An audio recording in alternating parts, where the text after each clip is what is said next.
Vancouver. Well, from the 7 p.m. nightly cheer to messages of thanks all across the province, frontline workers such as first responders are feeling the love from British Columbians and want to say thanks. Joining us now on behalf of paramedics is Troy Clifford. Good morning. Good morning, Mary. Thanks for having me on. No problem. Thanks for being with us. So you were telling me the other day you are overwhelmed by the support from the community. We have some pictures to share our viewers to prove it. Let's start with the ambulance parking lot with little hearts that have been taped to your station. When did you notice this? Well, so it started early on in the whole, as we've progressed into the pandemic, and then the gratitude and that started, getting momentum. And you're showing the one, and that's the Vernon station, and they sent that in just one morning. They came out, and that was in there, and that's our Richmond station in South Richmond. And, yeah, and the chalk on the sidewalks, and actually that one there is, I believe, over on Seashell.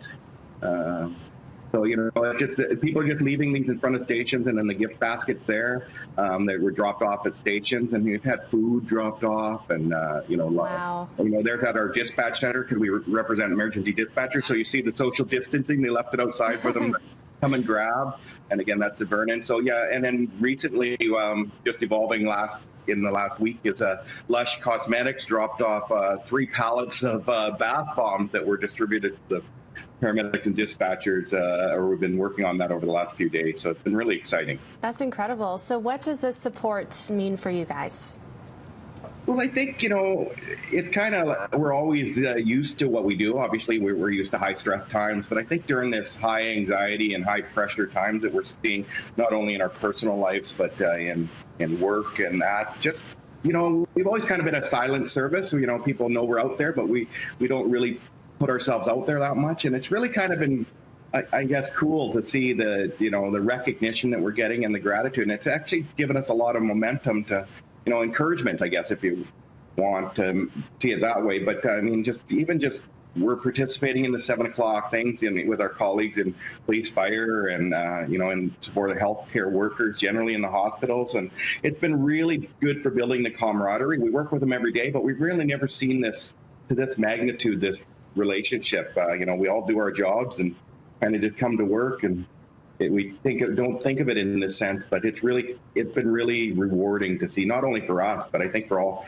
We define ourselves as essential services this really has emphasized what really essential means to us all differently. Whether it's your groceries or it's really putting it in perspective for all of us. So I think the humanity of people has really been encouraging to us, I think.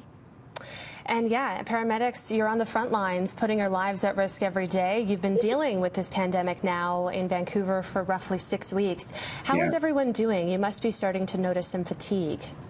Oh, for sure. I think that's, early on we talked about this. We said, this is something we deal with every day. We deal with crises and manage stressful or mass casualty incidents. This is just a prolonged one. So it adds that extra stress and fatigue. And so now that you're seeing the duration, and I think everybody's feeling it, not just in first responders or public safety, but in the what we're seeing is that everybody's getting a little fatigued. That little bit of a honeymoon phase of, getting to stay home is really hitting us a reality. It's different for us because we have to go to work. So it's really, we really feel for those people that are struggling. There's so many people out of work or don't have the means to provide for themselves. And I think that, although we're grateful, we talk about, we're grateful for the gratitude, but we really also want to make sure that the people that need this sort of stuff get it, not just, it's kind of a, thankful for it, but it's really also, there's a lot of people that don't have the basic necessities or are fighting to get those things. So, we're cognizant of that for sure, I think, and then we look at, I'm wearing red today for our colleagues in the RCMP. I mean, it's just tragic. Our thoughts and condolences go out to them. So it really, those sorts of things put us in perspective what we're dealing with today. And, all the people that have lost their lives, their loved ones have been affected by COVID. It's just, we see that every day. And that does wear on you. There's no question. For sure. Well, I hope that you're taking some time for yourself, Troy. We are out of time, but thank you so much for joining us this morning. Thanks again for having us on. Yes. And be safe out there. It is 7:55 now. And